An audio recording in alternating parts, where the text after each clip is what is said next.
Everybody, this is the regular City Council meeting. We are in the council chambers. It is Monday, November 18th, 2024, and the first item on the agenda is a roll call. Clerk Bachman, will you please call the roll? Yes, Mayor Pro Tem Balk is absent and excused this evening. Mayor LaRussa. Here. Councilmember Parkins. Here.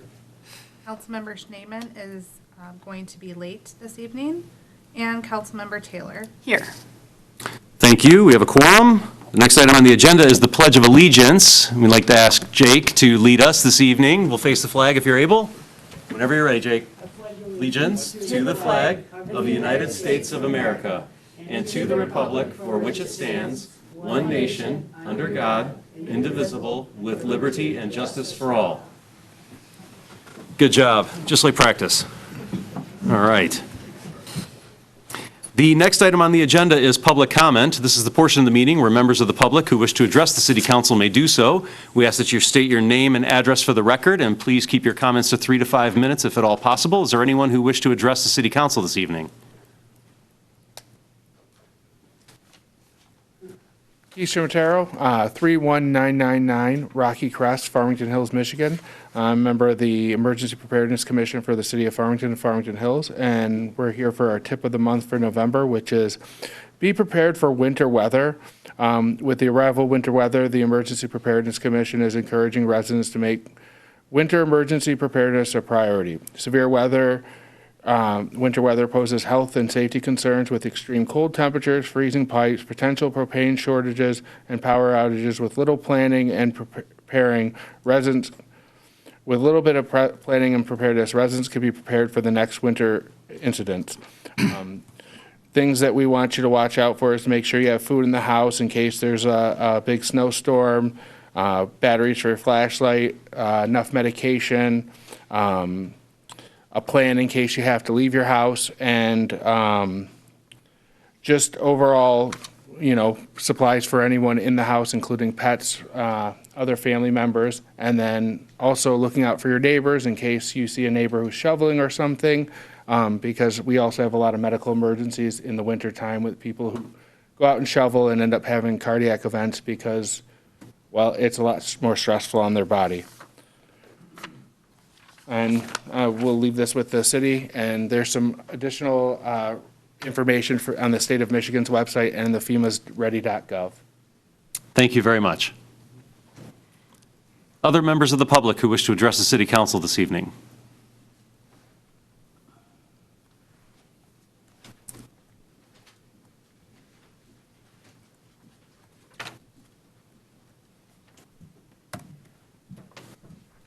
Seeing no further public comment, that brings us to item 4 on the agenda, approval of the items on the consent agenda. Is there a motion? So moved. Support. Motion by Mr. Parkins, supported by Ms. Taylor. All those in favor? Aye. Aye. Any opposed? Motion carries unanimously, including a vote from Councilmember Schneeman. Next item on the agenda is the approval of the items on the regular agenda. Is there a motion? I'll move to approve the items on the regular agenda, adding item 7H, salt storage facility, and moving down everything after that.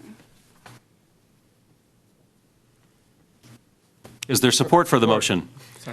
Motion by Ms. Taylor, supported by Mr. Parkins. All those in favor? Aye. Aye. Any opposed?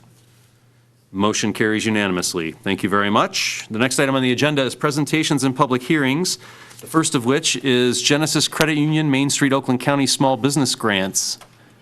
Ms. Knight, is this you, or is it going to be our guest, or both? Well, good evening. Thanks for having me, us. This is I'm here for, by the way, I'm Eric Phillips from Main Street, Oakland County. Many of you may know Tim Colback, who was very dangerously raking leaves at his house and broke his tibia. So I'm here in his absence. But so if you don't know, Main Street, Oakland County is we're in the Economic Development Department. We support 28 communities across the county. Farmington is one of our strongest communities with Kate and Jess at the helm there. But this is a grant program that we started how many years ago? Let's say 5 or 6, 7 years ago, where we partnered with Teresa and Genesis Credit Union. They've been a tremendous sponsor for our small business community. The Spirit of Main Street grant is for small businesses. They're usually those startups that are 1 to 5 years old. Actually, just starting up, so I guess 0 up to 5 years old. It could be anything from interior improvements, equipment, some marketing in there, anything that we can do to help small businesses. They're not huge grants, $2,500, but every as Joe will mention and Mary Lou, every dollar counts in a small business. So with that, I'll turn it over to Teresa. We can talk about maybe the applications that we got in and any other words she wants to say. Hello, everybody. My name is Teresa Doe, and I am Corporate Social Responsibility Director at Genesis Credit Union. Losing my voice. So, like Eric mentioned, we receive applications from many different communities, many different businesses. And so what we're looking for is an application that we can see in the application that the business is going to succeed and what they're going to do is going to benefit the community. And those are the businesses that we try to assist. And with all the different communities that we are in, I will tell you that you guys are in such great hands with Kate. Such a rock star. Every time we're here presenting checks, she is right there helping them, steering the way, and is just a real asset to your community. And I did come in early, spent some time, ate dinner at Heights Brewery. So it's a great community, and congratulations on everything you guys are doing. Do we want to bring up our recipients? Yay.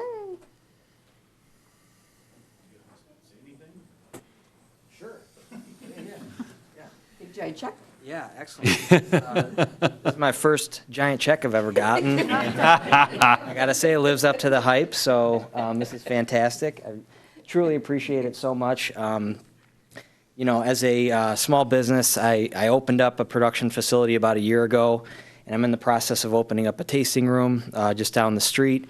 And, you know, funding is tough to come by, so, you know, on one hand, you really want to make sure that when we open, we make a great first impression, but it's tough to, you know, sometimes you have to choose to cut corners here and there. So having the support and getting this giant check is going to make a difference in, you know, the build out and opening up the right way. So thank you guys so much.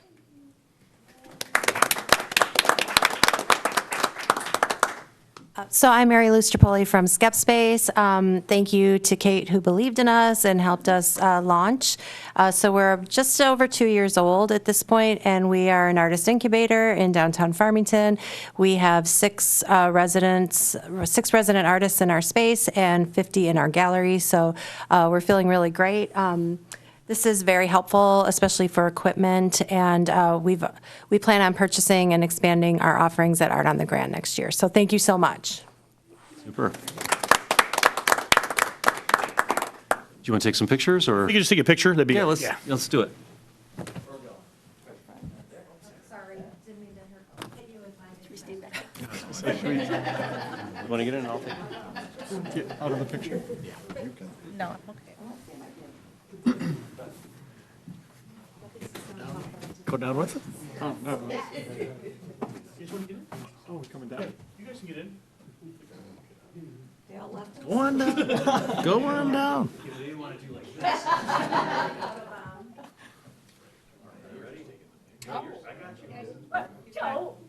What? Get in there. What? You're distracting the subject. You're distracting the subject of the photograph. Let me slide it in right there. There we go. Teresa, take a half step forward. Yep. Thank you. All right. Woohoo!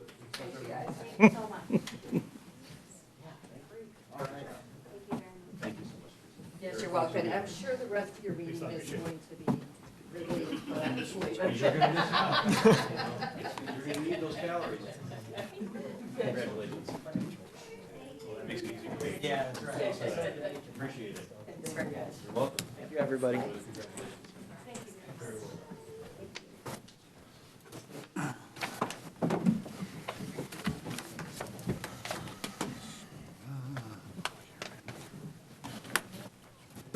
Always a pleasure to see our local business community benefiting from these programs, and as we said, it's due in no small part to the leadership of Ms. Knight in the DDA, so thank you for always advocating for our businesses and for our community members and benefiting from programs like this with Genesis is very generous, so super.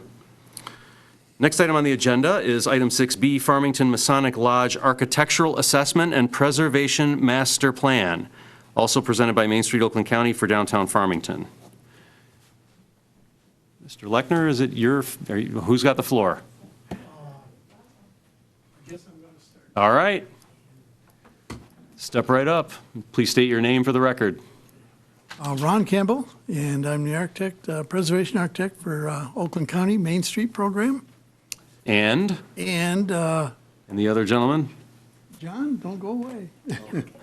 John Lechner, I'm the master for the lodge. We call it the Old Town Hall, right? And we're very proud to be a part of this community. Okay, so this report really began in early 2022. And it was, again, Kate called me and said, we have a design assist request here, and it involves the Masonic Temple. All right, I've been wanting to get onto this one. This is a great building. So we came out cold, I think, February day, and they gave us a tour of the building, and they asked us, what do you do? And I said, well, we do architectural design and assistance. Well, we need to know where we're going. We need to have an idea of what has to be fixed here, and we're interested in preserving and restoring this building. So, over the course of a year, 2 years, almost 2 years, we did just that. And the first thing I learned was the story didn't begin in 2022. It began in 1863 when 12 members of the community were Masons, and they petitioned the Grand Lodge in Michigan to establish their own lodge here in Farmington. And then, let me make sure I'm doing this correctly. I hope that's the right slide up. Oh, perfect, okay. Then I found out it wasn't really 1863 that was the most important date of this building, but it was 1873. And that was or 1872, and that was the date that the fire took out most of downtown. We lost several businesses. We lost the township offices, the municipal center, and of course, the Masonic Temple. And as I was reading and researching the history on this, it came and it struck me that why did it take the community 3 years to put up this building? Well, throughout Oakland County, throughout Michigan, and really the Midwest, they were simple buildings. They were clapboard, wood framed, went up in a matter of months. But when the results of this building came through, it wasn't any one of those. It was unique unto itself. And it was a style known as the Second Empire style. And it really was inspired by Napoleon III in Paris. And as he was rebuilding Paris, I think the leaders at that time in this community saw that. And they had a greater vision than just putting up a wood frame clapboard-sided building to hold meetings in. And that's the reason you have this land. Not only it occupies a unique place in the village or the town now as it grew, being one of the most prominent corners. And they made it into a Second Empire style building. So it's an iconic structure. When we got into it, it was marvelous. And even then, it wasn't being built. It took the cooperation of the Masonic Lodge and the municipal government to come together to build this building. The municipal offices were on the first floor along with the library for a period of time. And the second floor was deeded to the Masonic who helped pay for it for 99 years. Well, it has outlived its deed right now, but I think they've purchased the building a few years ago. So what have we been up to? Well, we looked at it. One of the first things, and we did preservation measures to be undertaken, was re-roofing and repointing the masonry, and that's all in outline. John, I don't know, did you? Okay. It's circulating up here. Okay, that's certainly good. I'm not going to go in all that detail tonight, so don't worry. Okay. Well, we all held it in our hands, Ron, and it felt like an A minus. Yeah, oh, okay. We're going to check the bibliography at the end and make Okay. sure you got them all. Oh, A minus. Well, I was hoping for more than that, but anyway, we're looking at re-roofing, and that was one of the first things that really needed to be done, and they accomplished that to a tune of $150,000 of their own money that re-roofed that building. Then we're saying repointing the masonry, and that's going to be undertaken. Then we looked at general maintenance to be undertaken, and that's going to be repainting and just structuring the, replacing wood as required, and overall minimal upkeep of the facility is pretty good. But we also looked at safety measures. And one of the first things we recommended was a fire suppression system for the entire building. And they're hoping to undertake this. The second thing was the stairways and improving those exits. We've got 2 stairways that are quite good candidates for that improvements. One that will probably serve more as an internal stair, but not as a means of egress. So with that, we hope to improve the safety of members attending and also the public that's in there. Second thing is we want to make it totally accessible. And so we're recommending an elevator to the upper level, the 3rd level. John and I have quite a discussion. He calls it the 2nd level. I call it the 3rd level because the code refers to the mezzanine as a specific item. And I try to get him to understand it. I think he does now. Anyway, it'll get him to the 3rd level. And so we'll have total accessibility for the entire building then. So then we look at what restoration measures can we undertake. And this is really a kind of an icing on the cake as resources permit and conditions require. And we're looking at maybe reconstructing the roof cresting. This is the little fence type structure at the top of these buildings, very common in the second revival style. We do the different colors. I don't know if you notice the shingles right now are all one color, but oftentimes these types of styles of building had colored shingles that just set off a very subtle design, and that would be an easy to come. The reconstruction, possibly a false door. The Masonic Temple entrance was in the tower at one time. And so that's why the door is there. It's been walled off. And the main door on Farmington side, that was the entrance to the municipal offices. And then replacing the front doors and maybe a more appropriate style for the front entrance. But again, these are all things that are icing on the cake. Last but not least is we want to look to the future and what you have going on right now. And just as it was 150 some years ago when the Masons and the community got together, they're doing it once again, and that's the creation of this plaza. I think it's a great design. Kate just worked hard at it. We've contributed our own design thoughts of a sign that would separate it, be just off the plaza, helping frame the building.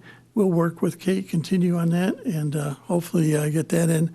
But just to be sure that I think the Masons and John will attest to this, that they're really looking to have that cooperation and supporting one another that has been going on for over 150 years now. So with that, is there any questions? Questions from the council? Mr. Schneeman. Thank you for the presentation, Ron. I was just curious about you talked about the elevator and the means of egress, so I just looked in the report, and I had not seen this prior to tonight. And it says that, I guess there were some changes made to move it closer to code compliance when the current occupant, the bakery, moved in, but it sounds like, according to this, you're recommending additional code improvements for means of egress, et cetera? Yes.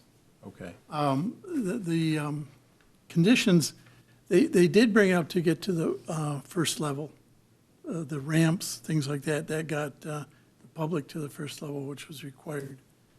What they don't have is access to the third floor, the temple room, where the ceremonies that the Masons conduct go on. And with an aging population, and, you know, we've done, in fact, I came in with a boot on because I tore my Achilles tendon, and that was a struggle getting up there.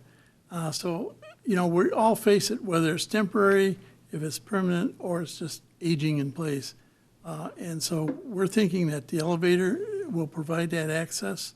It's only meant to get to the third floor, the temple room, but it may appeal to many Masons from the area that now are members of other lodges that don't have that access. And so we think this will improve that. If I can make an addition. Again, I'm the master of the lodge. It's an elected position. It's a one-year position. And I was hoping that we'd have this completed during my term, and thank goodness it has. I will say this, that the relationship historically, as most of you know, between the lodge and we call it the lodge, but it's the old town hall, that majesty, that lady, over the years has been losing its identity. And we recognize that.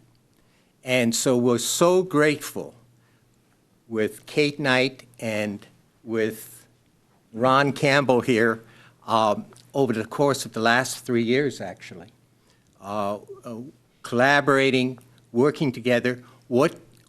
How do we bring this lady back to where her majestic presence, so that we're in the middle of this community, it's our community, right? We want to be proud of it. Also, from a Masonic standpoint, there are roughly 250 Masonic lodges in the state of Michigan alone. Everybody knows the Detroit Zion Lodge. There's some beautiful lodges out there. We need to bring and want to bring this lodge, not to the level, obviously, of the Masonic Lodge in Detroit, but a lodge that we're proud of, a lodge that is active and has people coming in, coming out, having a good time. My career was in the automotive. I'm retired, but I will tell you this, there's 2 areas that I focused on during my career. The area of quality, and quality is frankly just, you know, meeting your customers' expectations. We, as Masons, we're customers to Kate and Ron in terms of needing help. What do we do so that the patchwork that's been taking place over the years, we can reestablish the identity that lodge once had? And our expectations were met beyond. The second term, excellence. Excellence is meeting your customers' expectations on a world-class basis, the best. And you have an asset here in Kate, and Oakland County has an asset in Ron that we truly appreciate. And we look forward to the opportunity. It may take us, you know, we're working on the funding. It may take us 10 years. It may take us 15 years. Or, with a little bit of luck, we may be able to get it done next few years. So I just want to express my appreciation as a Mason. Thank you. Other questions or comments from the council? Mr. Schneeman, the floor is yours. Just one more question, Ron. Because I haven't had a chance to go through this, did you use Department of the Interior standards in this evaluation and recommendations? Yes, we did. I'm impressed you know that. Yes, not many people know that. Yeah, we always advise our, because it is a National Register Historic District, it's a contributing structure on that.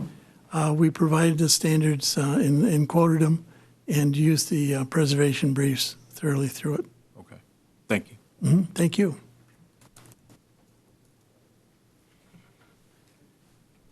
No questions from my side, but just an encouragement. I mean, what you're doing and what you continue to do, the collaboration with the city to plant the flag at Mason's Corner and really bring attention back to the structure and create a gathering place for the residents to really experience the grandeur of the building, I think is something that deserves more than just an honorable mention. It deserves a deep amount of gratitude and thanks for all of the work and the commitment that is there for the Mason Lodge and for the efforts that have been put forth by Main Street Oakland County to support us with this. And this is the reason that we are part of Main Street Oakland County. This is why we do what we do in the downtown, to be able to have access to the kind of collaborative resources that enable us to do big things in the center of our city. So I'll just add my thanks and encouragement to continue.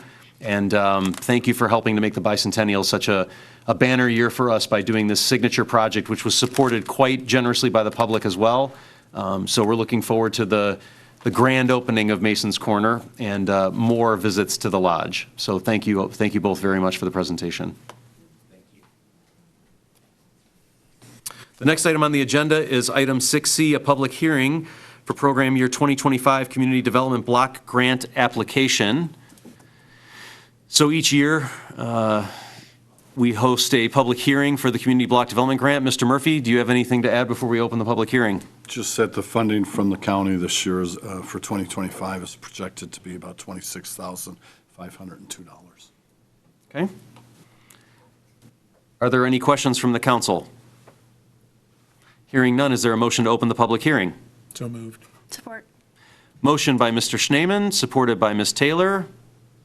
Clerk Bachman, will you please call the roll? Yes. Mayor LaRussa? Yes. Councilmember Perkins? Yes. Councilmember Shneeman? Yes. Councilmember Taylor? Yes. Thank you. The motion carries unanimously. Public hearing is now open. Members of the public who wish to make comment on the program year 2025 Community Development Block Grant application may do so. Please state your name and address for the record. And keep your comments to 3 to 5 minutes if at all possible. Are there any members of the public who wish to make comment? I'll move to close public comment. Support. Motion to close the public hearing by Councilmember Schneeman, supported by Councilmember Parkins. All those in favor? Aye. Aye. Any opposed? Hearing none, the motion carries. The public hearing is now closed. That brings us to new business. Item 7A, consideration to approve a resolution to adopt the program year 2025 Community Development Block Grant application. Mr. Murphy, anything further? Well, so you've had the public hearing. Now we're recommending that you approve the attached resolution. The funds would be split, so we send the money over to Farmington Hills, and it's used for the senior center and public services, which is senior services, and it's split $22,527 for the senior center and $3,975 for the public services or the senior services. We've done this year after year after year, and I would recommend and ask that you approve the resolution that's attached. Please. Thank you, Mr. Murphy. Questions from the council? Just so I'm clear, senior center means Costic Center, Yes. not the Hawk. Yes, Costic Center. Okay, At least for now. fair. If there's, Move to approve resolution adopting 2025 program year Community Development Block Grant application. Support. motion by Mr. Schneeman, supported by Ms. Taylor. Clerk Bachman, will you please call the roll? Perkins? Yes. Shneeman? Yes. Taylor? Yes. And LaRussa? Yes. Thank you. Motion carries unanimously. Item 7B, adopt a resolution approving the 2025 City Council meeting dates. Clerk Bachman, the floor is yours. Yes, before you is our proposed 2025 meeting date schedule. So far on the books, we only have one election scheduled, which will be in November of 2025. If there are other elections that will come about, we will know that later on in the year. Fair enough. Questions from the council on any of the dates presented? Or any other questions regarding the schedule for 2025? Hearing none. I'll move to adopt resolution to establish 2025 city council meeting dates. Support. Motion by Mr. Schneeman, supported by Ms. Taylor. All those in favor? Aye. Any opposed? Hearing none, the motion carries unanimously. Thank you very much. The next item on the agenda, 7C, consideration to adopt a budget amendment number 5, amending the fiscal year 2024-2025 budget. Mr. Murphy. I'm going to throw this to Mr. Udi. He's the one. Okay.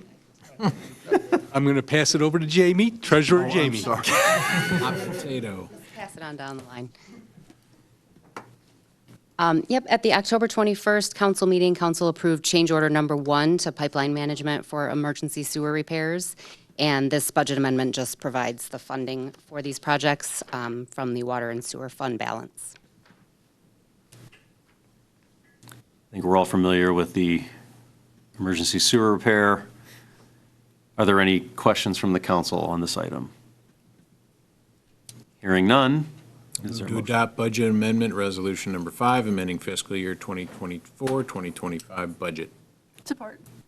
Motion by Mr. Schneeman, supported by Ms. Taylor. Clerk Bachman, will you please call the roll?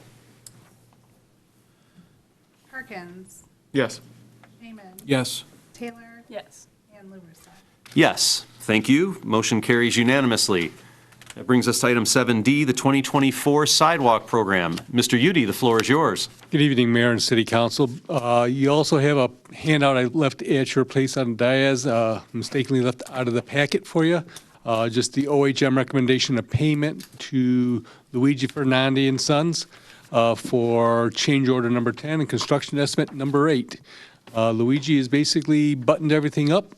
A few loose ends out there, so this is a payment. We're still holding some retainage back. After we finalize all the work, get all the numbers totaled up, we'll come back to you with a final pay application. It's been a good contract to work with. Luigi, I mean, you see he got this amount of work done in a 1-month time frame. Wish it was a little earlier in the season, but this has been the 4th or 5th, this has actually been our 5th season with Luigi as our sidewalk contractor. Every year, we ask to extend the contract with Luigi with some minor price increases. It benefits the community for us not having to go back and draft a whole new package and send it out for bid. So we're actually getting actual work done for the money we're spending for the community. Each year, when his price increases come back, OHM reviews them and advises us if it's market value or not. So each year it has been. So questions from me, Council? Questions from the council for Mr. Udi. Mr. Schneeman. Yeah, Chuck, the $314,000, did I hear you correctly in saying that was 1 month worth of work? Yes. And what's their unit pricing? It's all in the package there for you. It varies, whether it be 4-inch concrete, whether it be 6-inch concrete, whether it be ADA ramps. There's, So for standard 4-inch sidewalk slab? I would have to refer to the OHM information here. 4-inch unit pricing is, 4 inches, $6 a square foot. yeah, $6 a square foot. For the 6-inch, and then for the ramp, it's 8. Okay, and then I guess the next question would be for OHM. That's actually the Floral Park. I don't know if there's a price change from Floral Park. It appears the same for Cloverdale. Yep. It appears the same for Lee Lane and Orchard Lake. It seems to be consistent, Chuck, not to jump ahead, but, Thank you for your assistance on that. I should ask you my questions. I mean, I'll do my best. So I guess the next question then would be for our engineer. These numbers that are reflected here, it is really nice that they're rounded to the nearest dollar. How are we arriving at those numbers? I mean, I know that we've kind of, and it's obviously, it's always very easy to just kind of use the same contractor year after year, and I understand the reasons why, and I understand the value in that. But I guess, you know, as a taxpayer myself, I also want to make sure that we're getting the best bang for the buck. And so I guess I'm a little bit curious about the unit prices and whether or not you, as our advocate from an engineering perspective, and I don't mean you, Austin, I mean you, Orchard Hills and Climate, or OHM advisors, are kind of reviewing these unit prices to make sure that they are in line with industry standards, that we're not on the high end. I presume we're not on the low end, but that you're basically protecting our interests in that regard. This last year, the unit prices for 4-inch concrete was up to $7.28. Okay. Yeah, just to elaborate on that question, excuse me. A lot of it has to do with the amount of sidewalk. So generally speaking, the higher the quantity, the lower the unit price. We've done pretty substantial amounts of quantity each year, and we came in, you know, the first year we did this, I think was actually correct me if I'm wrong, Chuck, I think the first year was the most we did of any year. So we set a pretty good, like, ground there, and the percent increases from then to now, I think have been substantially less than if you were to just start over new.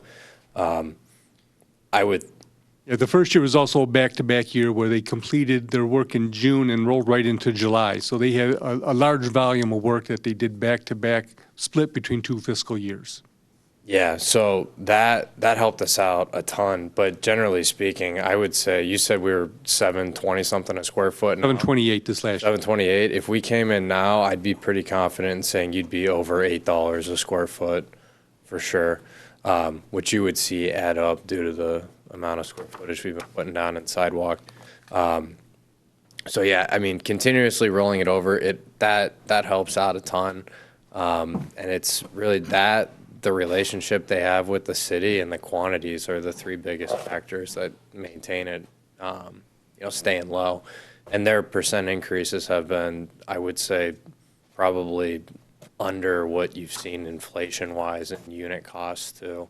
You know, in years where we've seen it, coming out of COVID where things were anywhere between 10 to 20%, I mean, they were still giving us increases that were under 10%, less than that even. So that's what's made us very comfortable each year when we've asked for prices and seen what they've come back with. So I guess then you said the word low when you referred to their unit pricing, and that also mentioned that the increase weren't necessarily as high as what we would have seen with just inflation. So is it safe to say that, in your opinion, that the pricing that we're getting from Ferdinandi is maybe lower than what we would get if we were putting this out for competitive bidding? We think so. Yeah, and that's part of the reason why we recommend to keep using them. First and foremost, the quality of work and the ability to work with them on a personable level is a big thing. But yeah, I mean, the pricing too, I think all things considered, it's a fantastic deal. We don't hesitate at all. And one last question, Austin. Why would you say that is? Why are they giving us such good pricing, in your opinion? I think similar to how any client, likes working with a contractor who's responsible, they like working with clients who are responsible and, I think, treat them with respect and try to give them as much information ahead to make their job easier goes a long way. And I think Chuck and his team have been able to do that. I think we've been able to build a pretty good relationship with them in the field, where, we can get out ahead of things with them and trust them that if they find something, they're going to come to us. And it's something we've built over the past couple of years that you can't always guarantee you're going to get with. I believe Luigi's also expanding on this side of the county's area. I mean, Luigi had done work out in South Lyon, Brighton, Romulus this last year. And because when Luigi first came to Farmington, this is pretty much the furthest south and west that he went ever. So he's expanding his grasp on other communities. Okay. All right. That's all the questions I have. Thank you. Yep. Other questions from the council? So Chuck, the restoration completion is the last step for the retainage? Yes, I'm just verifying that all the restoration has been completed. That'll be after the winter, or? Well, we're going to go keep a tab on it right now, and if we see that there's minimal restoration on sidewalk replacement. A lot of these locations are able to reach it without traveling over the right-of-way, using whatever equipment they have. So as long as we see there's nothing tore up, as long as we see the sidewalks all been backfilled, there's been an effort to restore it, they can move on forward and probably have another pay application coming in next month. Okay. But it's all depending upon, we have to get out there and look at all the sidewalks, and there's quite a few sidewalks to look at. Okay. If there are no further questions, is there a motion? Move to approve. Move to approve payment to Luigi Ferdinandi and Son Cement Company, change order number 10, and construction estimate number 8, in the amount of $314,129.36 for the Farmington Sidewalk Improvement Program. Support. Motion by Ms. Taylor, support from Mr. Schneeman. Clerk Bachman, will you please call the roll? Schneeman. Yes. Taylor. Yes. LaRussa. Yes. Perkins. Yes. Thank you. Motion carries unanimously. That brings us to item 7E, DPW concrete replacement. Back to you, Mr. Udi. Payment application number 15 to Hartwell Cement Company. This is a release of some of the retainage held from the concrete work they done quite a bit earlier this year. We're waiting for them to do some final joint sealing, and they've gotten that work completed. So at this point in time, we'd like to request to release retainage held, but we're still going to retain $500 out to keep the contract open for the concrete replacement, for them to be able to give us a proposal to replace the concrete on the one sewer repair that we're going to be conducting along Farmington Road. So, Okay. So both Luigi's contract and Hartwell contract will be held open, so we can see about those two on competitive bidding for that there. Questions from the council? Hearing none. Is there a motion? Move to approve the DPW concrete replacement pay application number 15 in the amount of $12,701.16 to Hartwell Cement Company. Support. Motion by Mr. Schneeman, supported by Ms. Taylor. Clerk Bachman, will you please call the roll? Taylor. Yes. LaRussa. Yes. Perkins. Yes. Schneeman. Yes. Thank you. Motion carries unanimously. That brings us to item 7F, RCOC Maintenance Annual Agreement. Back to you, Mr. Udi. As stated, this is the annual road maintenance agreement with RCOC, City of Farmington. We performed a roadway maintenance of Farmington Road from 8 Mile to Grand River, including coal patching as needed, and winter snow removal, and some minor lawn maintenance in certain locations.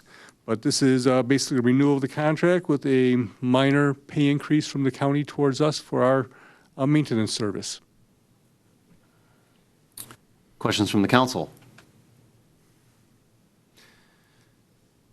Chuck, is a 3% increase enough or sufficient to cover any cost increases that we have incurred because stuff costs more? So is a 3%, which seems similar to increases we've seen over the past years, is it sufficient to compensate us for our costs? It all depends what type of winter we have. Mild winter, it's more than sufficient. Cold winter, or winter with a lot of snow, it probably will not be. But we always maintain Farmington Road to a higher degree than what the county expects. We also do the same thing for Grand Rivers. We keep maintaining the roadway, especially our winter road maintenance and our street sweeping, to a higher degree than what they request of us. So In the past, have we? we have gone over in the past. Okay. Mr. Schneeman. Just kind of picking up where your comments left off, Chuck, I do want to say thank you to you and DPW for holding to that higher standard. And I hear about it just about every single winter when my staff drives into Farmington, and they say as soon as they hit the Farmington line, the roads are clear and manageable versus where they're coming from. So that, you know, it's a little bit of a source of pride for me personally, and I just want to thank you for Thank you. maintaining that commitment to excellence. It's not only our winter road maintenance, but it's our roadside mowing and our street sweeping. So all those three items combined to keep the appearance of the community to a higher degree than what the county or MDOT request of us. Thank you. If there's nothing further, is there a motion? I'll move to renew Farmington Road Maintenance Agreement with the Road Commission for Oakland County, allow city administration to execute the contract documents reimbursing the city of Farmington up to $26,134.52 for the maintenance. Support. Motion by Mr. Schneeman, supported by Ms. Taylor. Clerk Bachman, will you please call the roll? LaRussa. Yes. Parkins. Yes. Schneeman. Yes. Taylor. Yes. Thank you. Motion carries unanimously. That brings us to item 7G, Warner Home Grant Improvements. Back to you, Mr. Udi. Yep, it's draw request number 2 from R. Graham Construction for the improvements, which include tuck pointing the chimneys, replacing the shingled roofing on the gazebo, the gardener's shed, the outdoor restroom. This also covers the area of what formerly was the outdoor kitchen. So those roofs have all been replaced. Some awnings have been, roof has been replaced. Also included the quite a bit of fascia boards replacement due to them being rotted out. The second floor low pitch roofs were also replaced with that. We have one final remaining item to address, which we have a meeting scheduled, I believe this later this week, with the ad hoc committee of which direction we are taking with the rear porch roof, and eventually what type of railing we want to have on that rear porch, which the railing is not included in this contract, but that's something we're going to be moving forward with here in the short-term future. So with that, yes, Rick Graham's been a great contractor to work with, local contractor, and we just like to get him almost paid up here. I believe this put him about the 90% mark on completion. Thank you, Chuck. Questions for Mr. Udi? Mr. Schneeman. I have a few comments. First of all, Chuck, I think it's probably likely that the last 10% is not going to get done this. I would have to agree with you unless we see something unusual with the weather this next month. Sure. And I have gotten some complaints about the very, very, very large construction sign being sort of in disarray and also being very large. Mm-hmm. And so I just was curious if now that maybe this portion of the project is at least on hold. Yes. That might be put away for the winter time. Absolutely. I'm on board with you. Okay. And then with regard to the porch, I think it was really ironic that we were looking at this evening and that we had Ron Campbell here from the county who's trained in historic architecture. And there actually is additional training beyond just being licensed architect that's required to be certified as a historic architect. As we all know, the city owns the mansion property, and to my understanding, there's never really been any, certainly not a historic architect involved with any of the improvements that have been made there, but in my understanding, also not even just a regular old architect involved, that basically there's been kind of maintenance done. There have been some improvements made. And it also my understanding they're definitely not in keeping with the Department of the Interior standards that I referenced in our earlier conversation. I'm not suggesting that they should have been. I'm just saying that they haven't been. The reason that I'm kind of going through this litany of information is that the last 10% and that back porch, some issues came up. And the issues basically, and I'm saying this for the benefit of my colleagues on council, so they have an idea what's going on over there, had to do with some of the things that were actually included in this report for the Masons Hall. And that has to do with how much should the city be required to bring certain aspects of the building up to code? How adherent to traditional construction practices should the city be beholden to as it contemplates putting some of these things back together, making these improvements, considering what we have today that does have improvements that certainly don't conform to those standards, don't conform to code, et cetera, et cetera. So there's a lot of questions that came up, all from this one little back porch. Absolutely. Which is why it remains unfinished at this point. We're just trying to keep Humpty Dumpty back together. Yeah, so, but I think because there's, in addition to the money that we're already spending, there's a lot of additional investment that is potentially going to go into this property. So I think it's important that we pause and that the ad hoc committee, Council Member Taylor and myself, sit down with city administration and Building official. And basically come to some sort of working consensus about what our parameters are going to be for moving forward, because this is just the very first in probably what's going to be a whole series of decisions that have to be made. Absolutely. About how to kind of traverse that path between historic preservation, code compliance, and then just from a utilities perspective, how do we want to be able to use it for the residents of the city? So it was a long-winded comment. But I agree with you, and council we all need to be updated. on the same page. And yes, we are meeting, I think it's tomorrow or the next day maybe. Later this week. On the calendar. So that's kind of the status. I think I'm certainly supportive of paying Rick. And for those of you that don't know, Rick Graham also serves on our CIA board. So he was in our meeting a week or two ago when we met with the CIA board. He's the same person that owns the company that's doing the work on the mansion, and I agree that they do very good work. So, yeah, happy with that.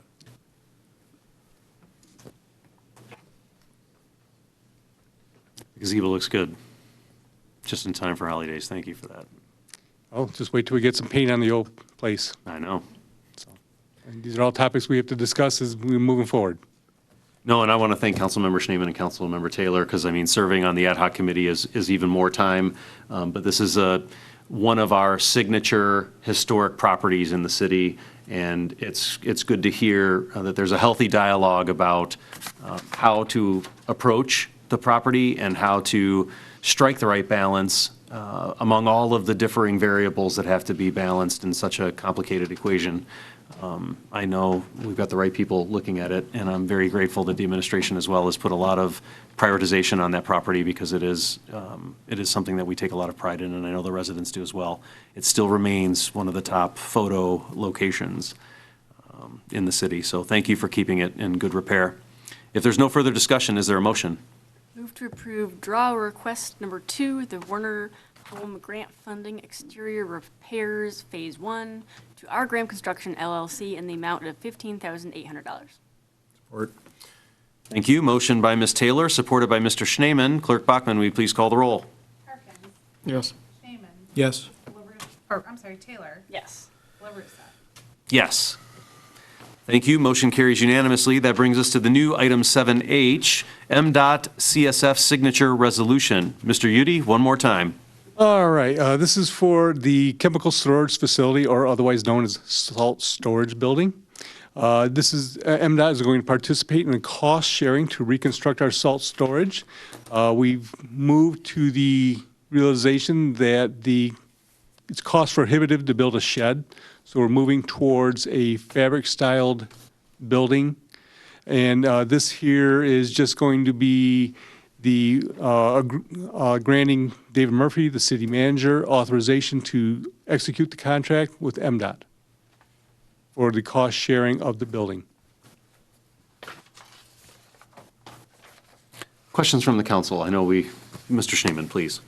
Yeah, Chuck, could you just refresh our memory what the numbers were looking like prior to using this pre-engineered structure? Okay, prior to this here, MDOT, the architect we were in contact with, making budget recommendations, he was recommending about 1.2 million for a concrete walled shed roofed structure that would store between 800 and 900 tons of salt.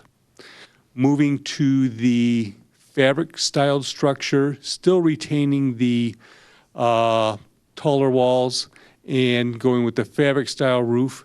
It's quite a substantial cost savings. The preliminary Estimate I had from them was at about $480,000, I believe. But that footprint of the building was 60 feet by 64 feet. I asked them to reduce the size of the footprint because our yard area is quite space limited, and to increase the wall height. They're working to develop a new proposal for me, reducing the footprint, increasing the wall height. The old wall height, or the original wall height, was 7 feet. They'd be raising this wall height to about 11 feet. So I can see that it's going to be a cost increase over that $480,000 or $90,000. I don't know what that is right now. But it is still substantially less than building the concrete wall and shed roof structure that we were looking at proposing. MDOT was going to make a contract agreement for $1.5 million. We feel that going this fabric roofed building, we could construct it and re-roof it several times before it needed to be replaced at any one time. MDOT is recommending a 20-year depreciation on any structure that houses the salt. The roof material, which is probably the most vulnerable for deterioration, there is a 20-year warranty on it. They said that they do have roofs out there that have lasted 25 to 30 years. When you say roof, you're talking about the membrane? Yes. The fabric membrane? Yep. Okay. And this is a tried and true technology? Oh, yes. This is pretty much what every community is moving towards. Bless you. So you're comfortable with this versus the more traditional wood structure? Yes. Okay. Yes. Substantial cost. Yep. City administration, we've looked at it and we said, this is probably a fiscally wise decision to go this route here of the fabric roof structure, knowing that we could replace the material if it ever needed to be, or it can be patched and it can be replaced. Okay, very good. Thank you. Appreciate you looking into this. Yeah. I've actually spoke with, or actually gotten a listing of 4 different vendors through Sourcewell, which is a cooperative municipal purchasing group. And one vendor did not have a cement contractor on board to build the walls. So we're looking to try to do a one-stop shop with one vendor that can do the whole construction of the building. Very good. Thank you. Other questions from the council? Chuck, I saw the resolution draft language, but I didn't see the agreement. Is there anything in there for ongoing maintenance as a cost share, or is the city solely responsible for any ongoing maintenance of the building? It all depends as long as, or let me put it this way, when the MDOT CSF program has funding, they will participate in maintenance of existing structures. Okay. But that program's not always funded. Okay, but that is something that's not part of the contract language, it's just something we... Correct. It just always is there? When we have maintenance to be performed, we reach out to MDOT to verify if there's funding available. Mr. Schultz, did you have something to add, or? To that point, and I'm sure it will be fine, but since we don't have the agreement, if the motion could say, subject to review by the city attorney's office, just to make sure the form of the agreement is what we'd expect. Are we supposed to add that to every motion we make? Yes. Pretty much so. Yeah. Like I said, this was the 11th hour draft on this here. Yeah, maybe for Mr. Schneeman's benefit, from the earlier meeting, so the point is, MDOT's meeting is on December 3rd, so if we don't take this action tonight, we're going to miss our opportunity. So that's why it's kind of coming in hot. All right. And again, the action tonight is just to authorize, through a resolution, the city manager to execute the agreement. The appropriation request will come subsequent after you've quoted the job and bring back the proposal, yeah? Okay. Yep. Okay, if there's no further discussion, is there a motion? I move to approve resolution authorizing David Murphy, city manager, to execute the agreement between Michigan Department of Transportation and the city of Farmington for the salt storage facility, subject to minor amendments by city attorney. Motion by Mr. Schneeman, supported by Mr. Parkins. Clerk Bachman, one more time.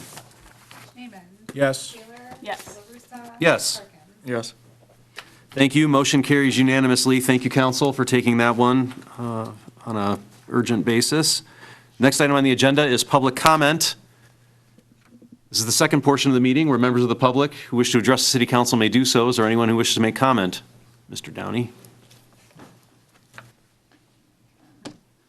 All commented out. All right, we will close public comment. City council comments. Are there any members of the city council who wish to make comment this evening? I will wish the city and its residents a very happy Thanksgiving. I don't think we will have a chance to get together again. I want to wish my council colleagues the same. I hope for those of you that are traveling that you do so safely, and for those of you that are hosting, may the bounty be large, and may you eat and drink your fill and celebrate Thanksgiving in a proper manner. If there's nothing further this evening, is there a motion to adjourn? Support. Motion by Mr. Schneeman, supported by Ms. Taylor. All those in favor? Aye. Thank you. We are adjourned at 8:09 PM. Hey, Steve, do you have just a minute? For you, Dave.